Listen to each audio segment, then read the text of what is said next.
Ah, poor old Chris. Let's hope he gets his revenge on those garden Yeah, let's hope he gets that yard finished on time. Keep watching to find out. Exactly. Now, as Blue Peter presenters, we're constantly travelling all over the place. And thanks to satellites and gadgets like these... You have reached your destination. It's very hard for us to get lost. Yeah, I never go anywhere without a map. Look, even on the Croatian coast, I know where I'm going. But decades ago, finding your way around wasn't that easy. London, one of the biggest cities in the world. 7.5 million people, 2.5 million cars and 30,000 shops. And with the Olympics on the way, it's only gonna get bigger. So no wonder there are so many maps.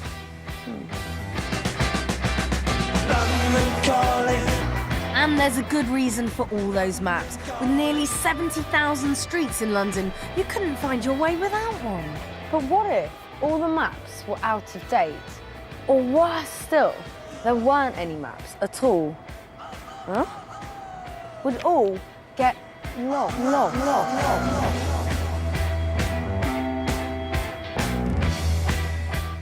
70 years ago, that's exactly what happened to Phyllis Pearsall. Back then, there was no such thing as sat-nav or Google Earth, and printed maps were often out of date and unreliable.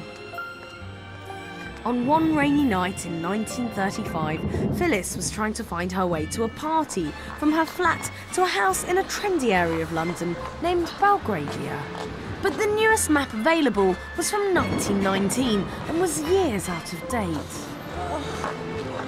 Cities like London change quickly, so it's not surprising that Phyllis got hopelessly lost.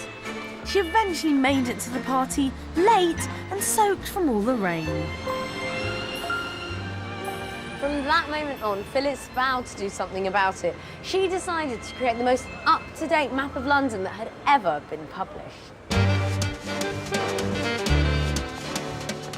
Working 18 hours a day, Phyllis spent the next year walking the 23,000 streets that made up London in the 1930s. She clocked up 3,000 miles, which is almost the same distance as London to New York.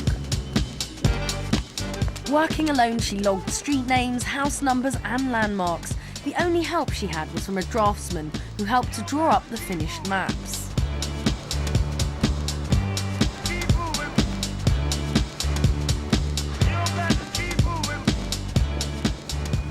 To find out just what Phyllis went through, I am going to try and map out a small area of London all by myself. So I've got my pad and my trusty pen. It's going to be tricky, but I shall persevere.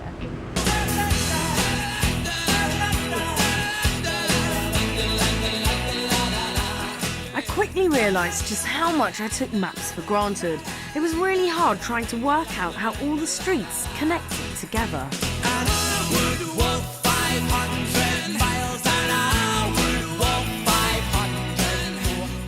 After just a couple of hours, I was exhausted, and my map was pretty awful. I don't know how Phyllis managed it. In 1936, Phyllis completed the first A to Z of London. But there was one last hurdle: selling it. She was turned away by almost everyone she approached, but determined not to be beaten, she persevered and eventually managed to secure a deal. I've come to the British Library where they've got a copy of every book ever published, and I'm going to see the first A to Z produced by Phyllis Pearsall. And here it is, Phyllis's first A to Z. It's all been hand-drawn, and it's so intricate. It's amazing to think how much London has changed since back then. During World War II, parts of the city, like this area right around St Paul's, was so heavily bombed that they changed forever.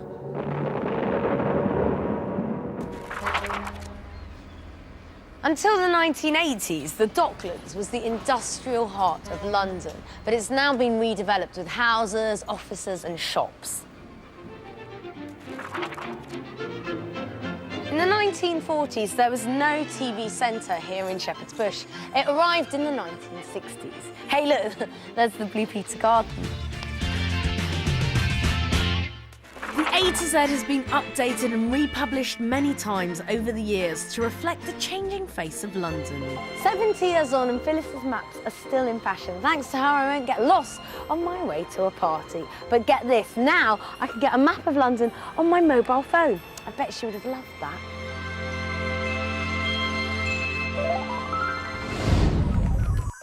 Picture